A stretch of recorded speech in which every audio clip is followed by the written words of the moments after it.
अस्सलाम वालेकुम दोस्तों, आज हम बात करेंगे दो मैसेजेस आजकल सोशल मीडिया पे बहुत वायरल है। एक तो क़ज़ा उम्री के एतबार से और दूसरा लैलतुल क़द्र के एतबार से। क़ज़ा उम्री का मैसेज ये चल रहा है आजकल कि रमज़ान मुबारक के आखिरी जुमे में आपने क्या करना है, 4 रकात नफल पढ़नी है और एक सलाम के साथ पहली रकात में 15 मरतबा सूरह कौसर और दूसरी रकात में 7 मरतबा आयतुल कुर्सी समथिंग इस तरह है वो पढ़नी है।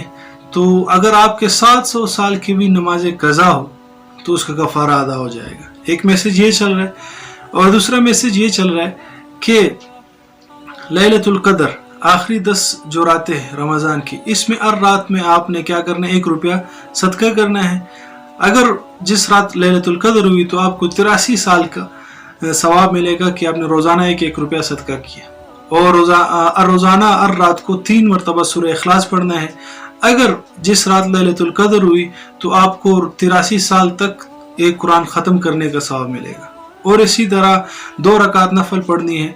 अगर जिस रात लैलतुल क़द्र हुई तो 83 साल तक आपको 2 रकात नफल पढ़ने का सवाब मिलेगा। ये 2 मैसेजेस बहुत वायरल है और एक को तो इमाम काबा की तरफ मंसूब किया जाता है और दूसरा को कहा जाता है कि पढ़ लो तो सारी नमाज़ें कज़ा हो जाएगी। तो इसकी हकीकत ये है, जो क़ज़ा उम्री वाली मैसेज है वो तो बिल्कुल गलत है, झूठ है, मनगढ़ंत है।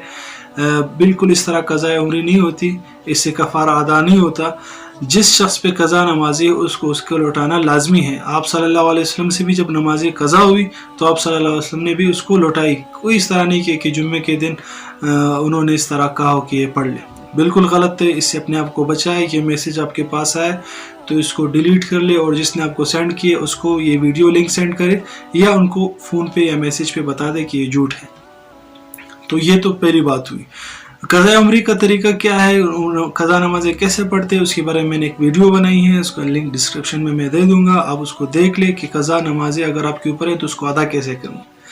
नंबर 2, दूसरी जो बात है वो इमाम काबा की तरफ मंसूब है। अब पता नहीं उन्होंने कहा भी या नहीं, लेकिन उनकी तरफ उन्होंने मंसूब कर दिया है। तो ये अमल आप कर सकते हैं, इसमें कोई मुज़ायका नहीं, क्योंकि इसमें ये नहीं कहा गया कि कुरान और हदीस में है। एक मशवरा दिया गया है तो ये मशवरा है, अच्छा है, आप कर लो। 2 रकात नफल पढ़ लो, 3 मरतबा सूरह इखलास पढ़ लो, रोज़ाना 1 रुपया नहीं 10 रुपया सदका करो। तो ये अच्छा अमल है, कर ले। लेकिन इसको ये ना समझे कि आप सल्लल्लाहु अलैहि वसल्लम ने ये फरमाया या कुरान में है या हदीस में है। तो ये 2 मैसेजेस के हवाले से आप हज़रात के सामने ये बात करनी थी ताकि गलत फहमी दूर हो जाए। अगर ये वीडियो पसंद आई तो आगे शेयर करें और चैनल सब्सक्राइब नहीं किया तो सब्सक्राइब कर ले। जज़ाकुमुल्लाह खैर। अहसन।